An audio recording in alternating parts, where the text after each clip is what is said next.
তোমার জন্য একটা সারপ্রাইজ আছে। কি বলো, আমার জন্য সারপ্রাইজ? কি সারপ্রাইজ? তুমি তো শুধু বিয়ে করতে চাও। এতদিন তোমার বিয়েতে আমি বাধা দিয়েছি, আজকে আমি তোমার বিয়ে ঠিক করে ফেলেছি। কি বলো, তুমি আমার বিয়ে ঠিক করেছো? কার সাথে? দাঁড়া, আমি তোমার হবু বউকে ডাকছি। মিস, মিস,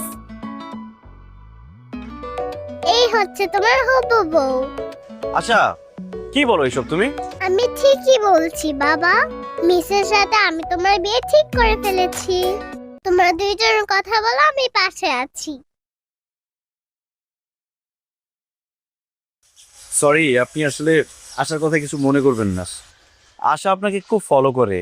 আপনি যে কালারের ড্রেস পরেন, ও সেই কালারের ড্রেস পরতে চায়। আপনি যে কালারের নেল পলিশ দেন, ও সেই কালারের নেল পলিশ দিতে চায়। আসলে ও আপনাকে ভীষণ পছন্দ করে, এই জন্য হয়তো এই কথা বলেছে। আপনি প্লিজ ওর কথা কিছু মনে করবেন না। আমি কিছুই মনে করিনি, বরং খুশি হয়েছি।